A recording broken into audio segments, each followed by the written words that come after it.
Chapter 67. Cutting In. It was a Saturday night, and such a Sabbath as followed. Ex officio professors of Sabbath breaking are all whalemen. The ivory Pequod was turned into what seemed a shamble.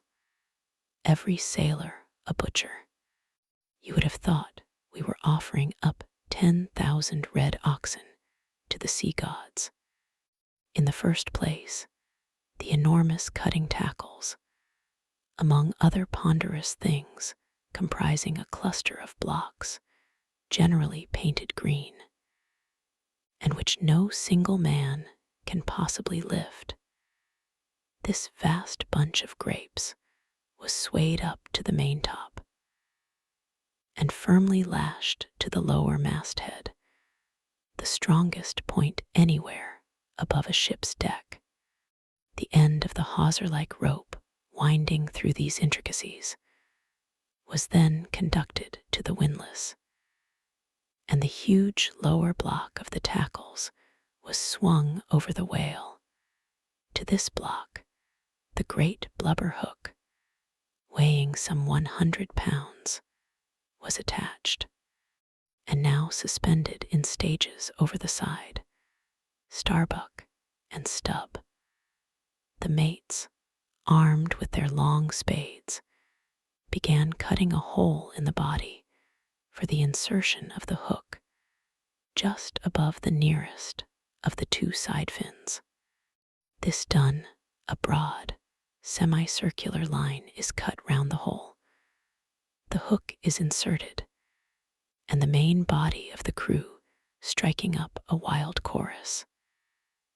Now commence heaving in one dense crowd at the windlass, when instantly the entire ship careens over on her side. Every bolt in her starts like the nail heads of an old house in frosty weather. She trembles, quivers, and nods her frighted mastheads to the sky. More and more she leans over to the whale, while every gasping heave of the windlass is answered by a helping heave from the billows, till at last a swift, startling snap is heard. With a great swash, the ship rolls upwards and backwards from the whale, and the triumphant tackle rises into sight, dragging after it the disengaged semicircular end of the first strip of blubber. Now, as the blubber envelopes the whale precisely as the rind does an orange, so is it stripped off from the body precisely as an orange is sometimes stripped by spiralizing it. For the strain constantly kept up by the windlass continually keeps the whale rolling over and over in the water, and as the blubber in one strip uniformly peels off along the line called the scarf, simultaneously cut by the spades of Starbuck and Stub, the mates, and just as fast as it is thus peeled off, and indeed by that very act itself, it is all the time being hoisted higher and higher aloft, till its upper end grazes the maintop. The men at the windlass then cease heaving, and for a moment or two the prodigious blood-dripping mass sways to and fro as if let down from the sky, and every one present must take good heed to dodge it when it swings, else it may box his ears and pitch him headlong overboard. One of the attending harpooneers now advances with a long, keen weapon called a boarding sword, and watching his chance, he dexterously slices out a considerable hole in the lower part of the swaying mass. Into this hole, the end of the second alternating great tackle is then hooked so as to retain a hold upon the blubber in order to prepare for what follows, whereupon This accomplished swordsman, warning all hands to stand off, once more makes a scientific dash at the mass, and with a few sidelong, desperate, lunging slicings, severs it completely in twain, so that while the short lower part is still fast, the long upper strip, called a blanket piece, swings clear and is all ready for lowering. The heavers forward now resume their song, and while the one tackle is peeling and hoisting a second strip from the whale, the other is slowly slackened away, and down goes the first strip through the main hatchway right beneath, into an unfurnished parlor called the blubber room.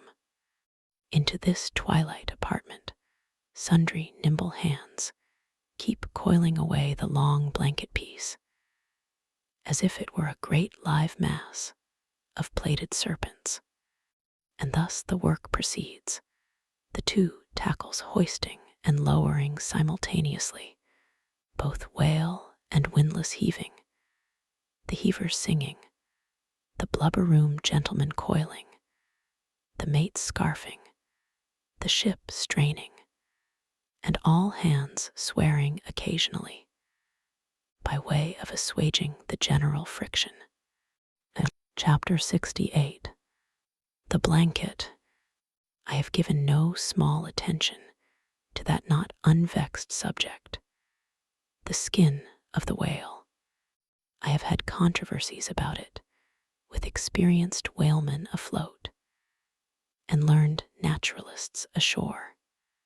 My original opinion remains unchanged, but it is only an opinion. The question is, what and where is the skin of the whale? Already you know what his blubber is. That blubber is something of the consistence of firm, close-grained beef, but tougher, more elastic and compact, and ranges from 8 or 10 to 12 and 15 inches in thickness. Now, however preposterous it may at first seem to talk of any creature's skin as being of that sort of consistence and thickness, yet, in point of fact, these are no arguments against such a presumption, because you cannot raise any other dense enveloping layer from the whale's body but that same blubber, and the outermost enveloping layer of any animal, if reasonably dense, what can that be but the skin? True, from the unmarred dead body of the whale, you may scrape off with your hand an infinitely thin transparent substance, somewhat resembling the thinnest shreds of isinglass, only it is almost as flexible and soft as satin. That is previous to being dried, when it not only contracts and thickens, but becomes rather hard and brittle. I have several such dried bits, which I use for marks in my whale books. It is transparent, as I said before, and being laid upon the printed page, I have sometimes pleased myself with fancying it exerted a magnifying influence. At any rate, it is pleasant to read about whales through their own spectacles, as you may say. But what I am driving at here is this: that same infinitely thin isinglass substance, which I admit invests the entire body of the whale, is not so much to be regarded as the skin of the creature, as the skin of the skin, so to speak. For it were simply ridiculous to say that the proper skin of the tremendous whale is thinner and more tender than the skin of a newborn child. But no more of this, assuming the blubber to be the skin of the whale. Then, when this skin, as in the case of a very large sperm whale, will yield the bulk of 100 barrels of oil. And when it is considered that, in quantity, or rather weight, that oil, in its express state, is only 3/4, and not the entire substance of the coat, some idea may hence be had of the enormousness of that animated mass, a mere part of whose mere integument yields such a lake of liquid as that. Reckoning 10 barrels to the ton, you have 10 tons for the net weight of only 3/4 of the stuff of the whale's skin. In life, the visible surface of the sperm whale is not the least among the many marvels he presents. Almost invariably, it is all over obliquely crossed and recrossed with numberless straight marks in thick array, something like those in the finest Italian line engravings. But these marks do not seem to be impressed upon the isinglass substance above mentioned, but seem to be seen through it, as if they were engraved upon the body itself. Nor is this all. In some instances, to the quick observant eye, those linear marks, as in a veritable engraving, but afford the ground for far other delineations. These are hieroglyphical. That is, if you call those mysterious ciphers on the walls of pyramids hieroglyphics, then that is the proper word to use in the present connection. By my retentive memory of the hieroglyphics upon one sperm whale in particular, I was much struck with a plate representing the old Indian characters, chiseled on the famous hieroglyphic palisades on the banks of the upper Mississippi. Like those mystic rocks, too, the mystic marked whale remains undecipherable. This allusion to the Indian rocks reminds me of another thing. Besides all the other phenomena which the exterior of the sperm whale presents, he not seldom displays the back, and more especially his flanks, effaced in great part of the regular linear appearance by reason of numerous rude scratches, altogether of an irregular, random aspect.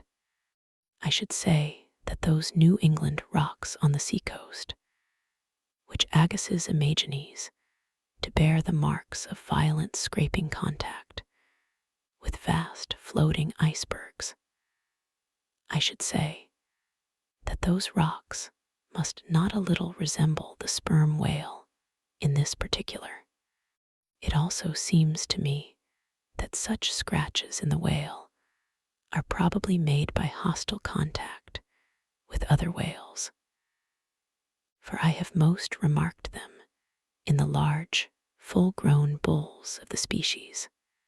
A word or two more concerning this matter of the skin or blubber of the whale. It has already been said that it is stripped from him in long pieces, called blanket pieces.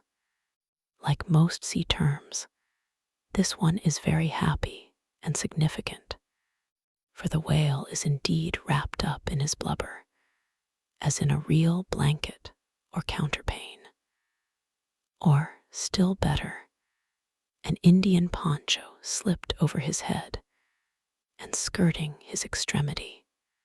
It is by reason of this cozy blanketing of his body that the whale is enabled to keep himself comfortable in all weathers, in all seas, times, and tides.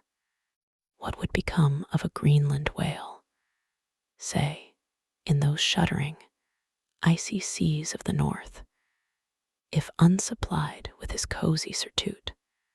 True, other fish are found exceedingly brisk in those Hyperborean waters, but these, be it observed, are your cold-blooded, lungless fish, whose very bellies are refrigerators, creatures that warm themselves under the lee of an iceberg, as a traveler in winter would bask before an inn fire, whereas, like man, the whale has lungs and warm blood. Freeze his blood, and he dies.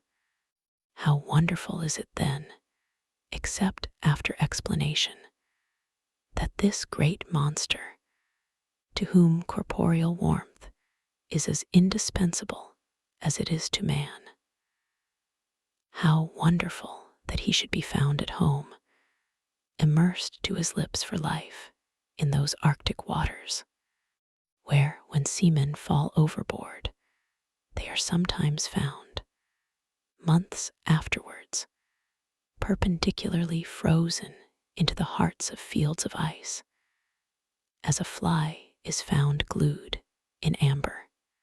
But more surprising is it to know, as has been proved by experiment, that the blood of a polar whale is warmer than that of a Borneo Negro in summer.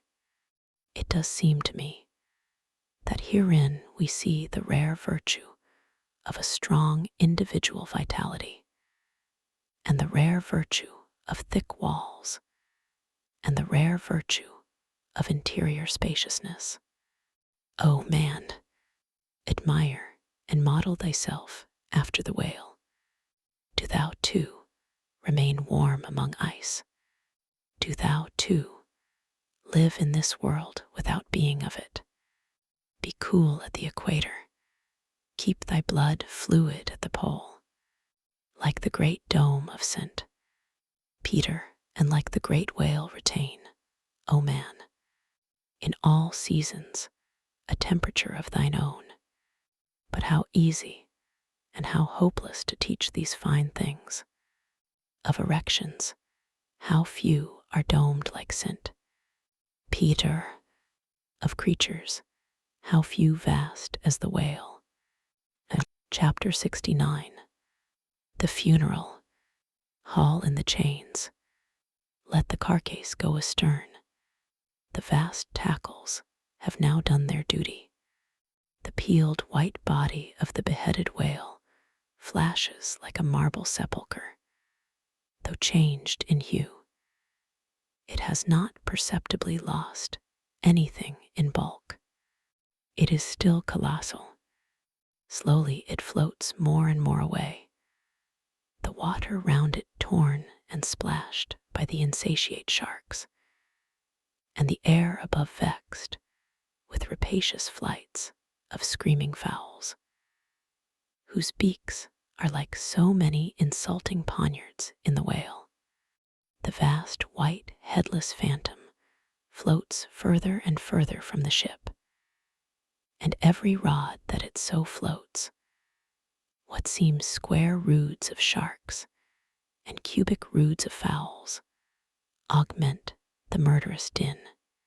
For hours and hours, from the almost stationary ship, that hideous sight is seen.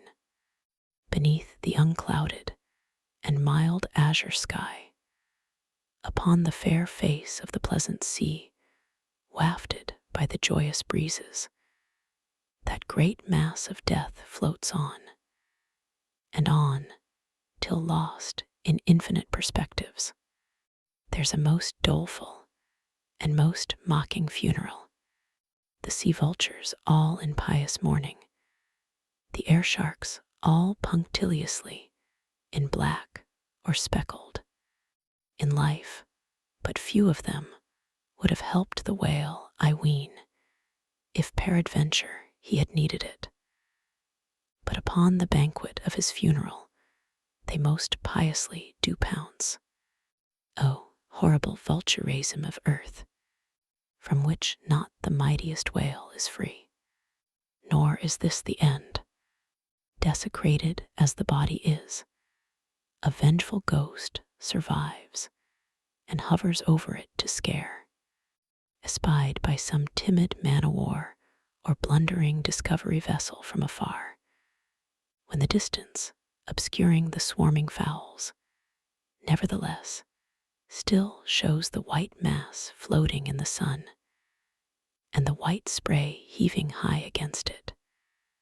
Straightway the whale's unharming corpse, with trembling fingers, is set down in the log shoals, rocks, and breakers hereabouts. Beware. And for years afterwards, perhaps, ships shun the place, leaping over it as silly sheep leap over a vacuum, because their leader originally leaped there when a stick was held. There's your law of precedence. There's your utility of traditions. There's the story of your obstinate survival of old beliefs never bottomed on the earth, and now not even hovering in the air. There's orthodoxy. Thus, while in life the great whale's body may have been a real terror to his foes, in his death, his ghost becomes a powerless panic to a world. Are you a believer in ghosts, my friend? There are other ghosts than the Cochlane one, and far deeper men than Dr. Johnson who believe in them. Chapter 70. The Sphinx. It should not have been omitted that previous to completely stripping the body of the Leviathan, he was beheaded. Now, the beheading of the sperm whale is a scientific anatomical feat, upon which experienced whale surgeons very much pride themselves, and not without reason. Consider that the whale has nothing that can properly be called a neck. On the contrary, where his head and body seem to join, there, in that very place, is the thickest part of him. Remember also that the surgeon must operate from above, some 8 or 10 feet intervening between him and his subject, and that subject almost hidden in a discolored, rolling, and oftentimes tumultuous and bursting sea. Bear in mind, too, that under these untoward circumstances, he has to cut many feet deep in the flesh, and in that subterraneous manner, without so much as getting one single peep into the ever-contracting gash thus made. He must skillfully steer clear of all adjacent, interdicted parts, and exactly divide the spine at a critical point hard by its insertion into the skull. Do you not marvel, then, at Stubbs' boast that he demanded but 10 minutes to behead a sperm whale? When first severed, the head is dropped astern and held there by a cable till the body is stripped. That done, if it belong to a small whale, it is hoisted on deck to be deliberately disposed of. But with a full-grown Leviathan, this is impossible, for the sperm whale's head embraces nearly 1/3 of his entire bulk, and completely to suspend such a burden as that, even by the immense tackles of a whaler, this were as vain a thing as to attempt weighing a Dutch barn in jeweler's scales. The Pequod's whale being decapitated and the body stripped, the head was hoisted against the ship's side, about halfway out of the sea, so that it might yet, in great part, be buoyed up by its native element, and there, with the strained craft steeply leaning over to it, by reason of the enormous downward drag from the lower masthead, and every yardarm on that side projecting like a crane over the waves. There, that blood-dripping head hung to the Pequod's waist like the giant holofrances from the girdle of Judith. When this last task was accomplished, it was noon, and the seamen went below to their dinner. Silence reigned over the before tumultuous, but now deserted deck. An intense copper calm, like a universal yellow lotus, was more and more unfolding its noiseless, measureless leaves upon the sea. A short space elapsed, and up into this noiselessness came Ahab alone from his cabin. Taking a few turns on the quarterdeck, he paused to gaze over the side. Then, slowly getting into the main chains, he took Stubbs' long spade, still remaining there after the whale's decapitation, and striking it into the lower part of the half-suspended mass, placed its other end crutchwise under one arm, and so stood leaning over with eyes attentively fixed on this head. It was a black and hooded head, and hanging there in the midst of so intense a calm, it seemed the sphinxes in the desert. "Speak, thou vast and venerable head," muttered Ahab, "which, though ungarnished with a beard, yet here and there lookest hoary with mosses. Speak, mighty head, and tell us the secret thing that is in thee. Of all divers, thou hast dived the deepest. That head upon which the upper sun now gleams has moved amid this world's foundations, where unrecorded names and navies rust, and untold hopes and anchors rot, where in her murderous hold this frigate earth is ballasted with bones of millions of the drowned. There, in that awful waterland, there was thy most familiar home. Thou hast been where bell or diver never went, hast slept by many a sailor's side, where sleepless mothers would give their lives to lay them down. Thou saw'st the locked lovers when leaping from their flaming ship. Heart to heart they sank beneath the exulting wave, true to each other, when heaven seemed false to them. Thou saw'st the murdered mate when tossed by pirates from the midnight deck. For hours he fell into the deeper midnight of the insatiate maw, and his murderers still sailed on unharmed, while swift lightnings shivered the neighboring ship that would have borne a righteous husband to outstretched, longing arms. O head, thou hast seen enough to split the planets and make an infidel of Abraham, and not one syllable is thine. Sail ho, cried a triumphant voice from the mainmast head. Fly, well now, that's cheering, cried Ahab, suddenly erecting himself, while whole thunderclouds swept aside from his brow.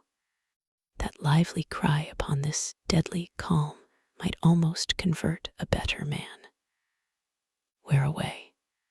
3 points on the starboard bow, sir, and bringing down her breeze to us. Better and better, man. Would now sent Paul would come along that way, and to my breezelessness bring his breeze. O nature, and O soul of man, how far beyond all utterance are your linked analogies. Not the smallest atom stirs or lives on matter, but has its cunning duplicate in mind. Chapter 71. The Jeroboam Story. Hand in hand, ship and breeze blew on, but the breeze came faster than the ship, and soon the Pequod began to rock. By and by, through the glass, the strangers' boats and manned mastheads proved her a whale ship. But as she was so far to windward and shooting by, apparently making a passage to some other ground, the Pequod could not hope to reach her. So the signal was set to see what response would be made. Here be it said that, like the vessels of military marines, the ships of the American whale fleet have each a private signal, all which signals being collected in a book with the names of the respective vessels attached. Every captain is provided with it. Thereby, the whale commanders are enabled to recognize each other upon the ocean, even at considerable distances, and with no small facility. The Pequod's signal was at last responded to by the strangers setting her own, which proved the ship to be the Jeroboam of Nantucket. Squaring her yards, she bore down, ranged a beam under the Pequod's lee, and lowered a boat. It soon drew nigh. But as the side ladder was being rigged by Starbuck's order to accommodate the visiting captain, the stranger in question waved his hand from his boat's stern in token of that proceeding being entirely unnecessary. It turned out that the Jeroboam had a malignant epidemic on board, and that Mayhew, her captain, was fearful of infecting the Pequod's company, for though himself and boat's crew remained untainted, and though his ship was half a rifle shot off, and an incorruptible sea and air rolling and flowing between, yet conscientiously adhering to the timid quarantine of the land, he peremptorily refused to come into direct contact with the Pequod. But this did by no means prevent all communications, preserving an interval of some few yards between itself and the ship. The Jeroboam's boat, by the occasional use of its oars, contrived to keep parallel to the Pequod as she heavily forged through the sea, for by this time it blew very fresh, with her main topsail aback, though indeed, at times, by the sudden onset of a large rolling wave, the boat would be pushed some way ahead, but would be soon skillfully brought to her proper bearings again. Subject to this, and other the like interruptions now and then, a conversation was sustained between the two parties, but at intervals, not without still another interruption of a very different sort. Pulling an oar in the Jeroboam's boat was a man of a singular appearance, even in that wild whaling life, where individual notabilities make up all totalities. He was a small, short, youngish man, sprinkled all over his face with freckles, and wearing redundant yellow hair. A long-skirted, cabalistically cut coat of a faded walnut tinge enveloped him, the overlapping sleeves of which were rolled up on his wrists. A deep-settled, fanatic delirium was in his eyes. So soon as this figure had been first descried, Stubb had exclaimed, "That's he. That's he, the long-togged scaramouche the town hose company told us of."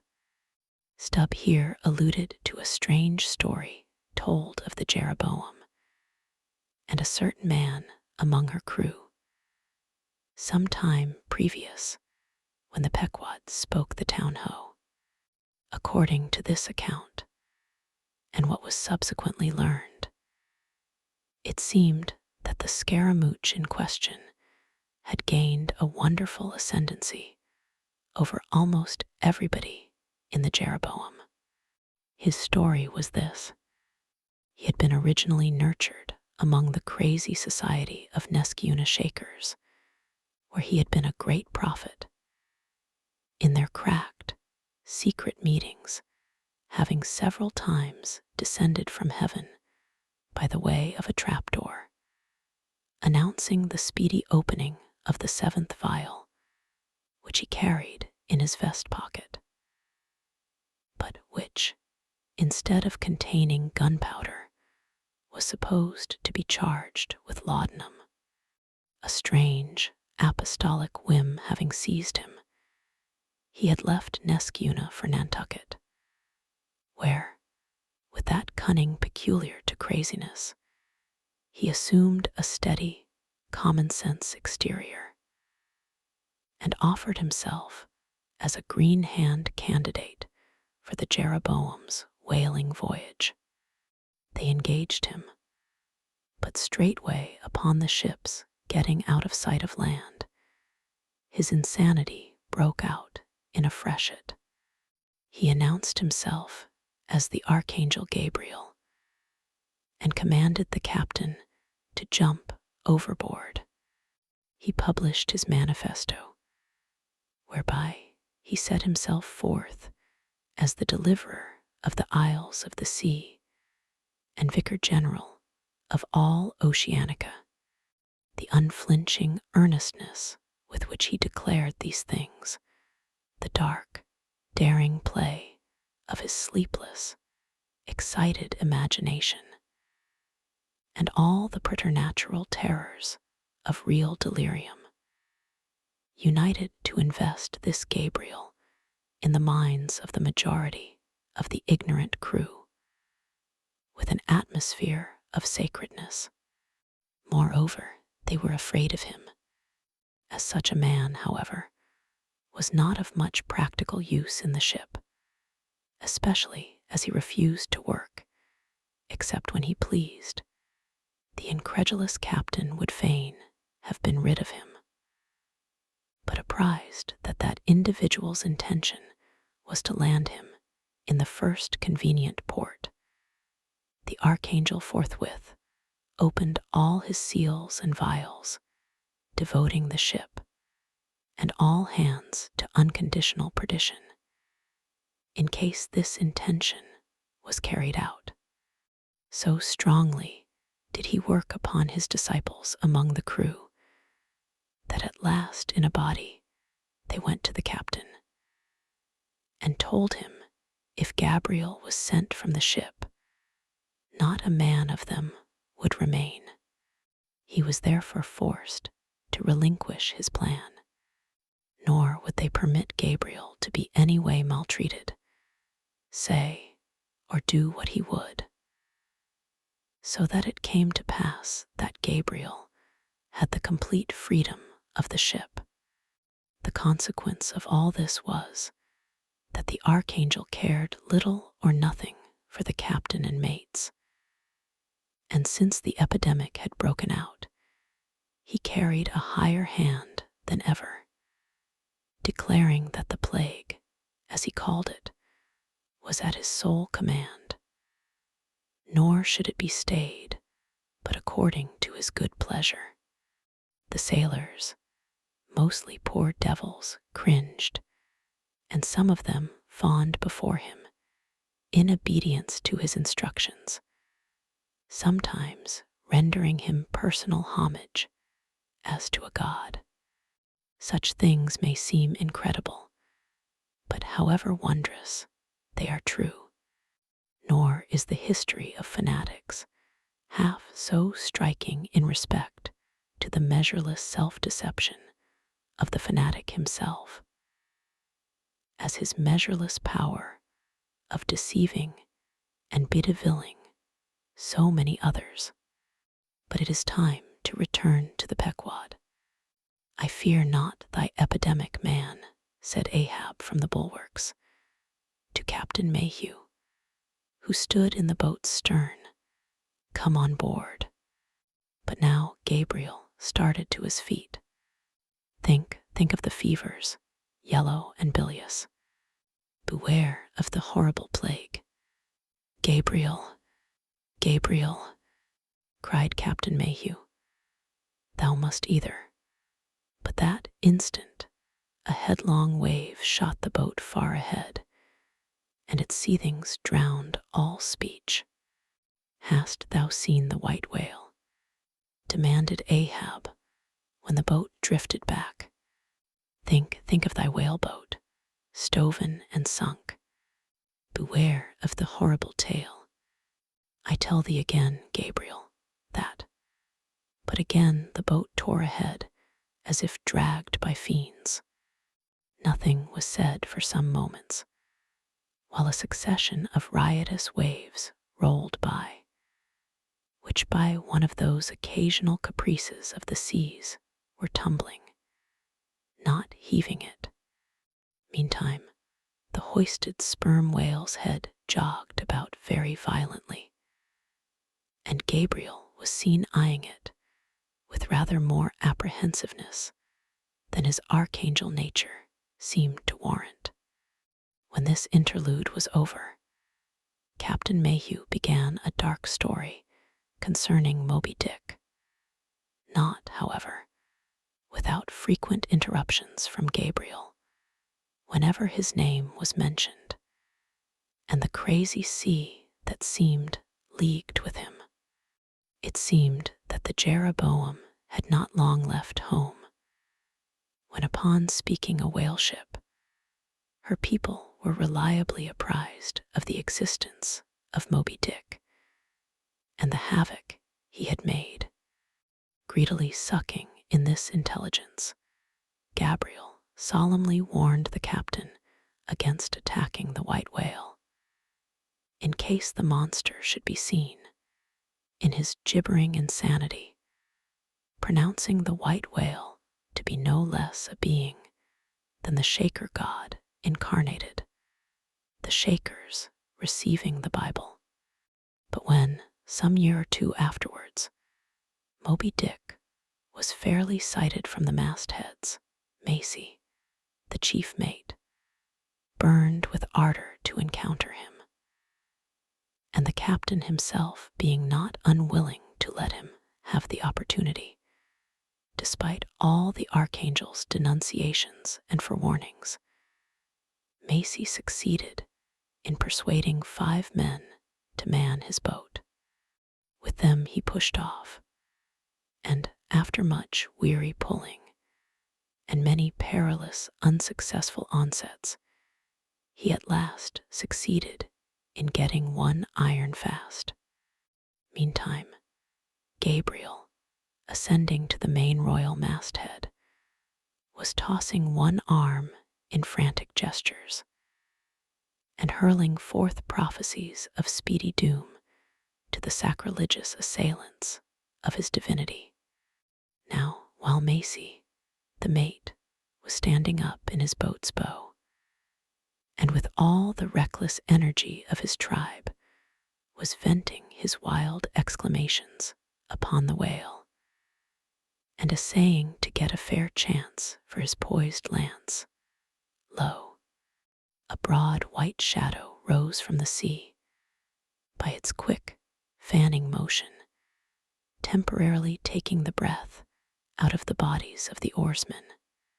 Next instant, the luckless mate, so full of furious life, was smitten bodily into the air, and making a long arc in his descent, fell into the sea at the distance of about 50 yards. Not a chip of the boat was harmed, nor a hair of any oarsman's head, but the mate forever sank. It is well to parenthesize here that of the fatal accidents in the sperm whale fishery, this kind is perhaps almost as frequent as any. Sometimes nothing is injured but the man who is thus annihilated. Oftener the boat's bow is knocked off, or the thigh board in which the headsman stands is torn from its place and accompanies the body. But strangest of all is the circumstance that in more instances than one, When the body has been recovered, not a single mark of violence is discernible, the man being stark dead. The whole calamity, with the falling form of Macy, was plainly descried from the ship. Raising a piercing shriek, the vial, Gabriel called off the terror-stricken crew from the further hunting of the whale.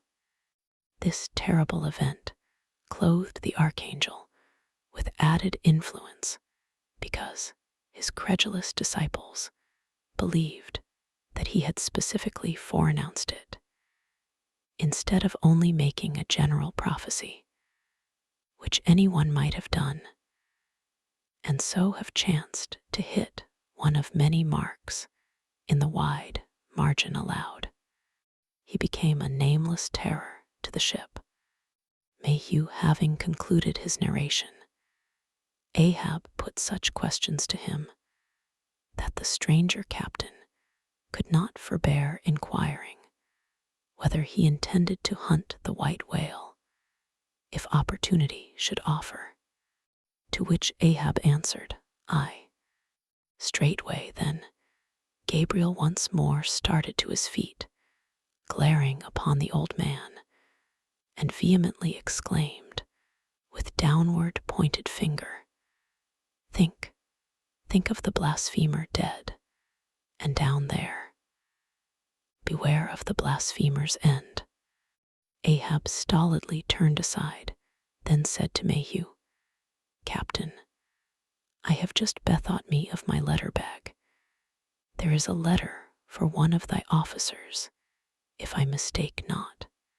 Starbuck, look over the bag. Every whale ship takes out a goodly number of letters for various ships, whose delivery to the persons to whom they may be addressed depends upon the mere chance of encountering them in the four oceans. Thus, most letters never reach their mark, and many are only received after attaining an age of 2 or 3 years or more. Soon Starbuck returned with a letter in his hand. It was sorely tumbled damp and covered with a dull, spotted green mold, in consequence of being kept in a dark locker of the cabin. Of such a letter, Death himself might well have been the postboy. "Canst he not read it?" cried Ahab. "Give it me, man." Aye, it's but a dim scrawl, what's this?" As he was studying it out, Starbuck took a long cutting spade pole, and with his knife slightly split the end to insert the letter there, and in that way hand it to the boat, without its coming any closer to the ship. Meantime, Ahab, holding the letter, muttered, "Mr. Yes, Mr. Harry, a woman's pinny hand, the man's wife. I'll wager, Mr. Harry Macy, ship Jeroboam Wyatt's Macy, and he's dead. Poor fellow, poor fellow." And from his wife sighed Mayhew, "But let me have it." "Nay, keep it thyself," cried Gabriel to Ahab. "Thou art soon going that way. Curses throttle thee," yelled Ahab. "Captain Mayhew, stand by now to receive it." And taking the fatal missive from Starbuck's hands, he caught it in the slit of the pole and reached it over towards the boat. But as he did so, the oarsmen expectantly desisted from rowing. The boat drifted a little towards the ship's stern, so that, as if by magic, the letter suddenly ranged along with Gabriel's eager hand. He clutched it in an instant, seized the boat knife, and impaling the letter on it, sent it thus loaded back into the ship. It fell at Ahab's feet. Then Gabriel shrieked out to his comrades to give way with their oars, and in that manner the mutinous boat rapidly shot away from the Pequod. As, after this interlude, the seamen resumed their work upon the jacket of the whale, many strange things were hinted in reference to this wild affair. Chapter 72. The Monkey Rope. In the tumultuous business of cutting in and attending to a whale, there is much running backwards and forwards among the crew. Now hands are wanted here, and then again hands are wanted there. There is no staying in any one place, for at one and the same time everything has to be done everywhere. It is much the same with him who endeavors the description of the scene. We must now retrace our way a little. It was mentioned that upon first breaking ground in the whale's back, the blubber hook was inserted into the original hole there cut by the spades of the mates. But how did so clumsy and weighty a mass as that same hook get fixed in that hole?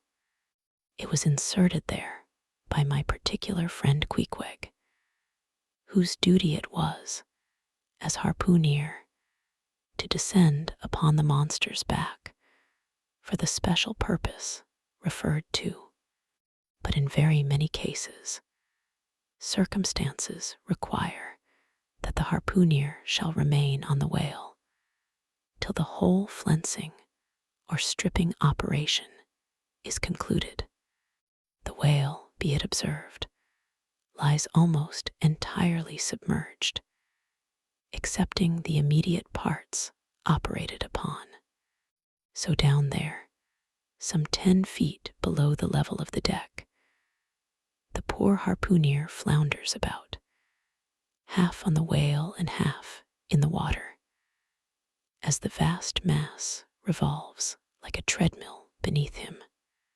On the occasion in question, Queequeg figured in the Highland costume, a shirt and socks, in which, to my eyes at least, he appeared to uncommon advantage, and no one had a better chance to observe him, as will presently be seen, being the savage's boatswain, that is, the person who pulled the bow oar in his boat, the second one from forward. It was my cheerful duty to attend upon him while taking that hard scramble upon the dead whale's back. You have seen Italian organ boys holding a dancing ape by a long cord. Just so, from the ship's steep side, did I hold Queequeg down there in the sea, by what is technically called in the fishery a monkey rope, attached to a strong strip of canvas belted round his waist. It was a humorously perilous business for both of us, for before we proceed further, it must be said that the monkey rope was fast at both ends, fast to Queequeg's broad canvas belt, and fast to my narrow leather one, so that for better or for worse, we two, for the time, were wedded, and should poor Queequeg sink to rise no more, then both usage and honor demanded that instead of cutting the cord, it should drag me down in his wake. So then, an elongated Siamese ligature united us. Queequeg was my own inseparable twin brother, nor could I any way get rid of the dangerous liabilities which the hempen bond entailed. So strongly and metaphysically did I conceive of my situation then, that while earnestly watching his motions, I seemed distinctly to perceive that my own individuality was now merged in a joint stock company of two, that my free will had received a mortal wound, and that another's mistake or misfortune might plunge innocent me into unmerited disaster and death. Therefore, I saw that here was a sort of interregnum in Providence, for its even-handed equity never could have so gross an injustice. And yet still further pondering, while I jerked him now and then from between the whale and ship, which would threaten to jam him, still further pondering, I say, I saw that this situation of mine was the precise situation of every mortal that breathes. Only, in most cases, he, one way or other, has this Siamese connection with a plurality of other mortals. If your banker breaks, you snap. If your apothecary by mistake sends you poison in your pills, you die. True, you may say that, by exceeding caution, you may possibly escape these and the multitudinous other evil chances of life. But handle Queequeg's monkey rope heedfully as I would, sometimes he jerked it so that I came very near sliding overboard. Nor could I possibly forget that, do what I would, I only had the management of one end of it. The monkey rope is found in all whalers, but it was only in the Pequod that the monkey and his holder were ever tied together. This improvement upon the original usage was introduced by no less a man than Stubb, in order to afford the imperiled harpooner the strongest possible guarantee for the faithfulness and vigilance of his monkey rope holder. I have hinted that I would often jerk poor Queequeg from between the whale and the ship, where he would occasionally fall from the incessant rolling and swaying of both. But this was not the only jamming jeopardy he was exposed to. Unappalled by the massacre made upon them during the night, the sharks now freshly and more keenly allured by the before pent blood which began to flow from the carcass, the rabid creatures swarmed round it like bees in a beehive, and right in among those sharks was Queequeg, who often pushed them aside with his floundering feet, a thing altogether incredible were it not that attracted by such prey as a dead whale, the otherwise miscellaneously carnivorous shark will seldom touch a man. Nevertheless, it may well be believed that since they have such a ravenous finger in the pie, it is deemed but wise to look sharp to them. Accordingly, besides the monkey rope, with which I now and then jerked the poor fellow from too close a vicinity to the maw of what seemed a peculiarly ferocious shark, he was provided with still another protection. Suspended over the side in one of the stages, Tashtigo and Dagu continually flourished over his head a couple of keen whale spades, wherewith they slaughtered as many sharks as they could reach. This procedure of theirs, to be sure, was very disinterested and benevolent of them.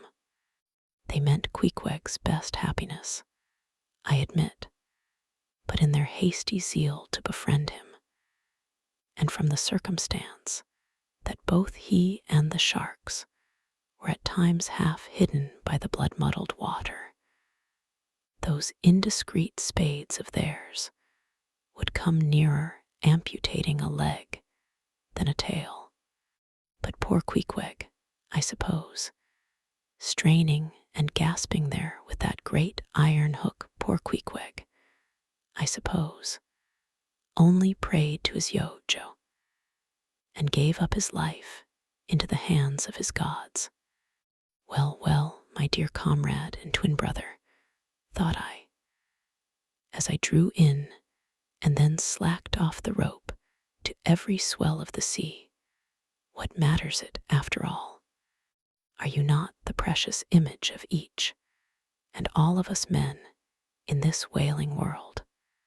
That unsounded ocean you gasp in, is life those sharks, your foes those spades, your friends? And what between sharks and spades you are in a sad pickle and peril, poor lad. But courage, there is good cheer in store for you, Queequeg. For now, as with blue lips and bloodshot eyes, the exhausted savage at last climbs up the chains and stands all dripping and involuntarily trembling over the side, the steward advances, and with a benevolent, consolatory glance hands him what? Some hot cognac. No, hands him, ye gods, hands him a cup of tepid ginger and water. Ginger? Do I smell ginger?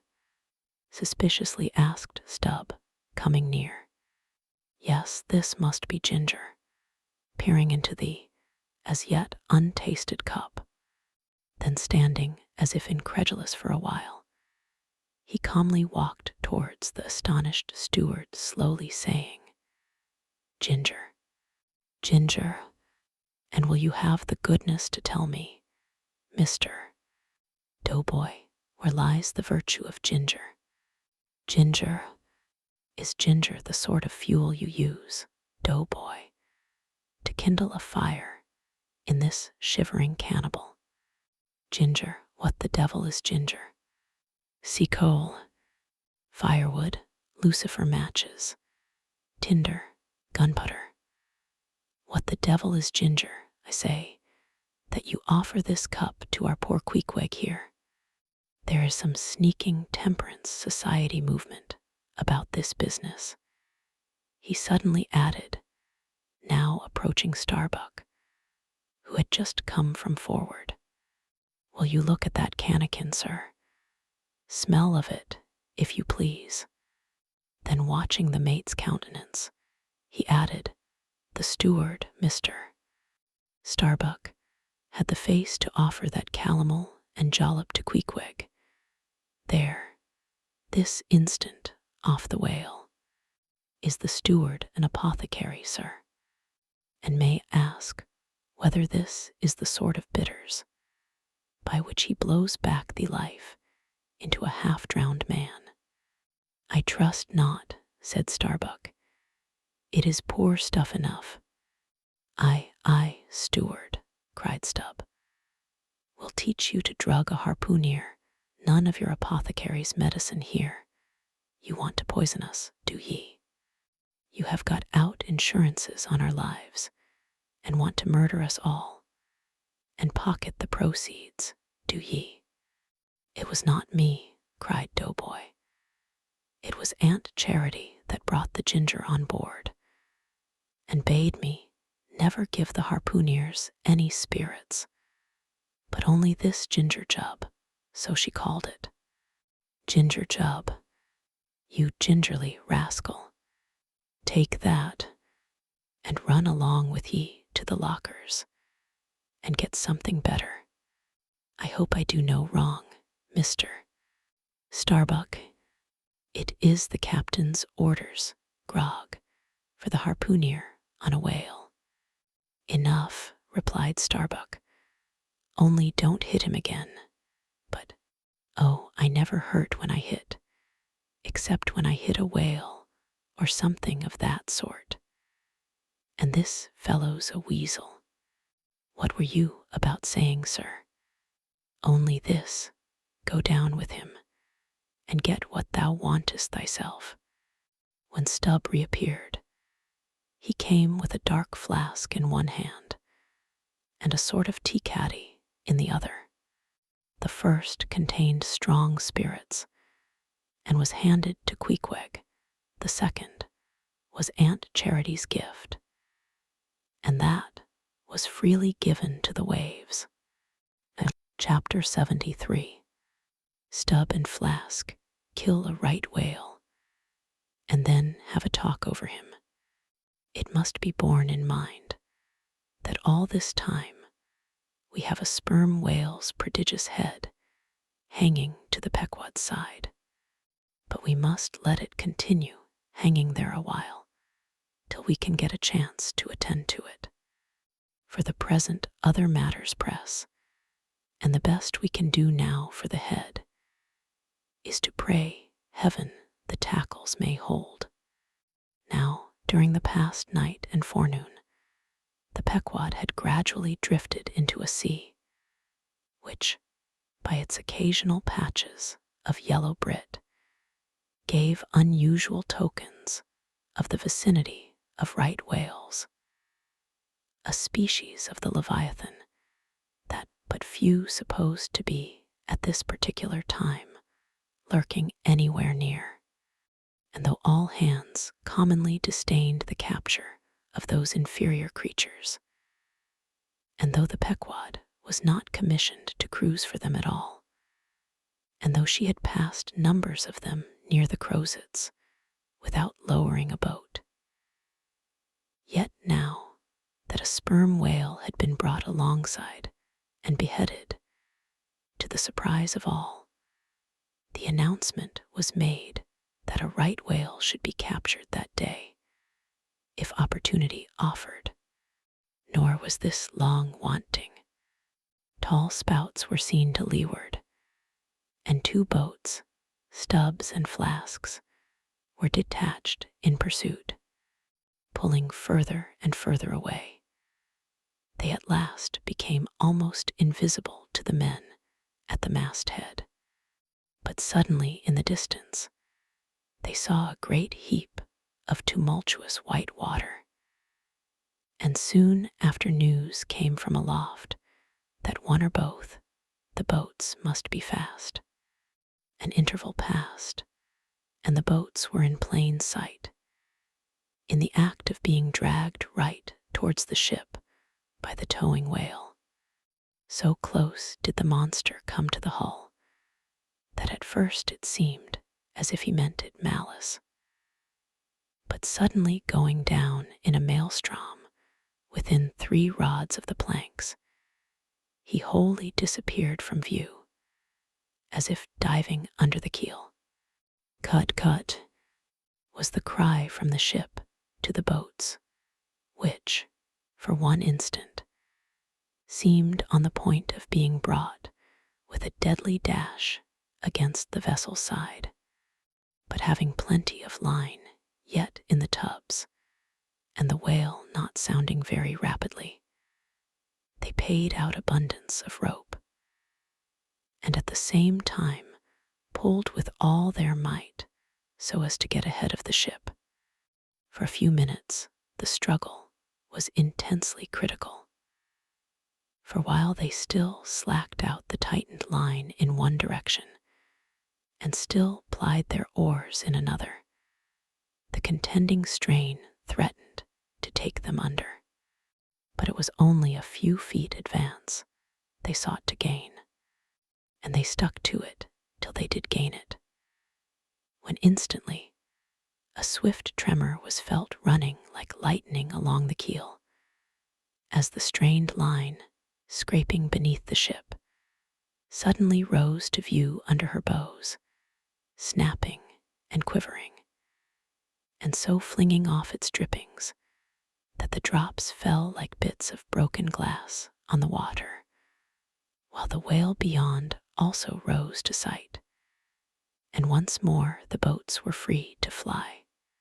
But the fagged whale abated his speed, and blindly altering his course, went round the stern of the ship, towing the 2 boats after him, so that they performed a complete circuit.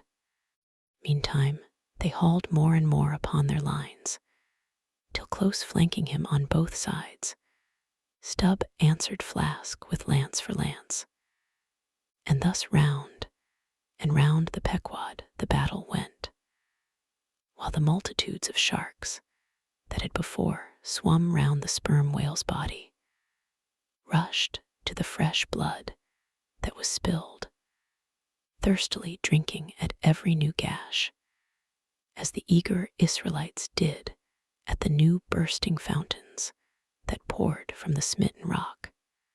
At last his spout grew thick, and with a frightful roll and vomit, he turned upon his back a corpse, while the two headsmen were engaged in making fast cords to his flukes, and in other ways getting the mass in readiness for towing.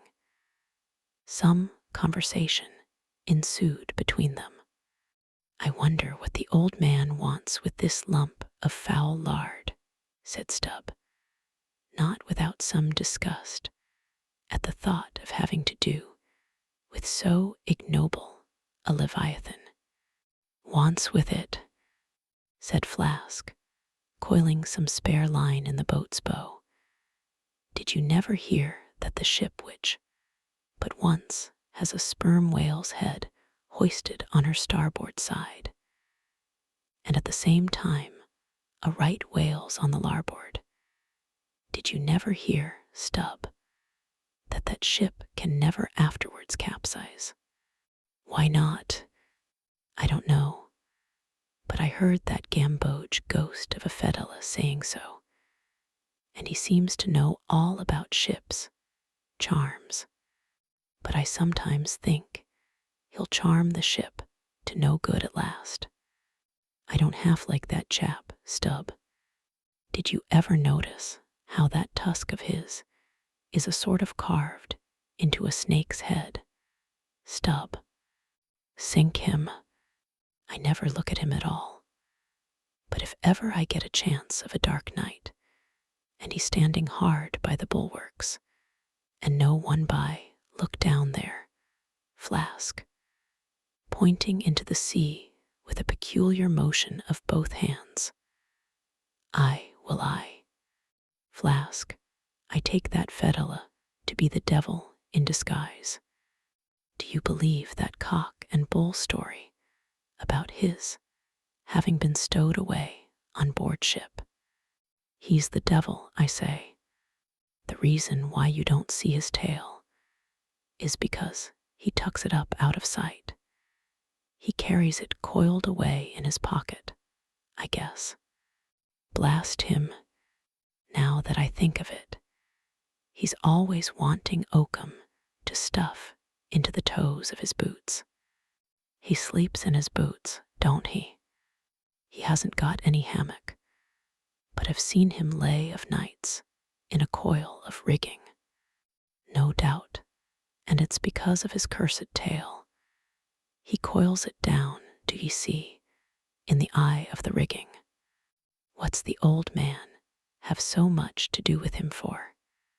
Striking up a swap or a bargain, I suppose. Bargain about what? Why, do ye see, the old man is hard bent after that white whale, and the devil there is trying to come round him and get him to swap away his silver watch or his soul or something of that sort, and then he'll surrender Moby Dick. Pooh, Stubb, you are skylarking. How can Fedella do that? I don't know, Flask, but the devil is a curious chap, and a wicked one, I tell ye. Why, they say as how he went a-sauntering into the old flagship once, switching his tail about devilish easy and gentlemanlike, and inquiring if the old governor was at home. Well, he was at home, and asked the devil what he wanted. The devil, switching his hoofs up, and says, "I want John." "What for?" says the old governor. "What business is that of yours?" says the devil, getting mad. "I want to use him." "Take him," says the governor. And by the Lord, Flask, if the devil didn't give John the Asiatic cholera before he got through with him. I'll eat this whale in one mouthful. But look sharp, ain't you already there? Well then, pull ahead, and let's get the whale alongside. I think I remember some such story as you were telling, said Flask, when at last the two boats were slowly advancing with their burden towards the ship. But I can't remember where. 3 Spaniards. Adventures of those 3 bloody-minded soldados. Did ye read it there, Flask? I guess ye did. No, never saw such a book. Heard of it, though. But now, tell me, Stubb, do you suppose that that devil you was speaking of just now was the same you say is now on board the Pequod? Am I the same man that helped kill this whale? Doesn't the devil live forever?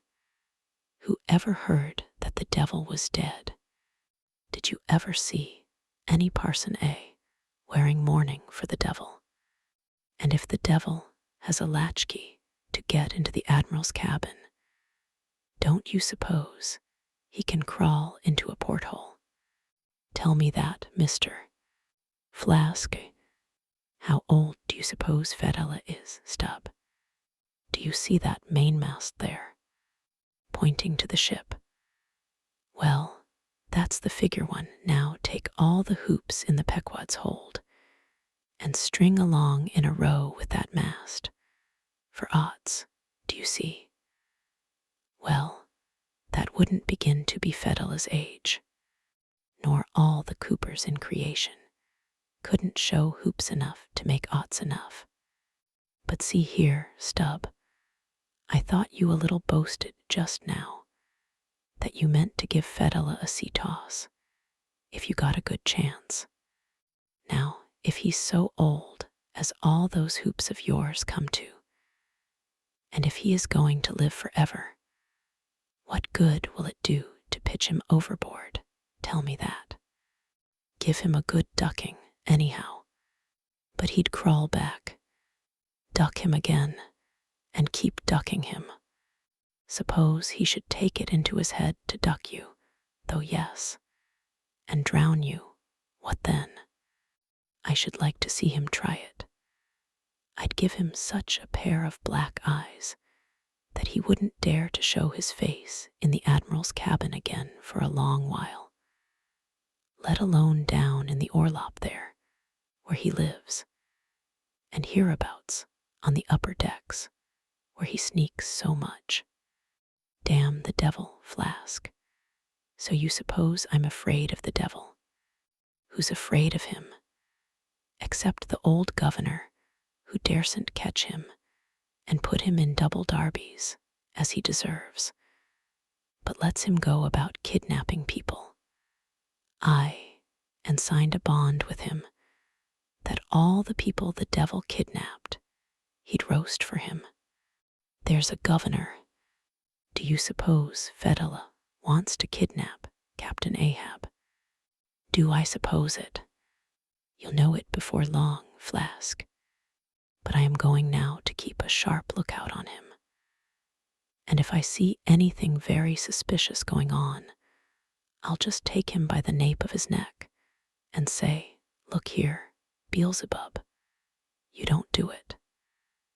And if he makes any fuss, by the Lord, I'll make a grab into his pocket for his tail, take it to the capstan, and give him such a wrenching and heaving that his tail will come short off at the stump, do you see? And then, I rather guess, when he finds himself docked in that queer fashion, he'll sneak off without the poor satisfaction of feeling his tail between his legs. And what will you do with the tail, Stubb? Do with it? Sell it for an ox whip when we get home. What else? Now, do you mean what you say, and have been saying all along, Stubb? Mean or not mean, here we are at the ship. The boats were here hailed to tow the whale on the larboard side. where fluke chains and other necessaries were already prepared for securing him. "Didn't I tell you so?"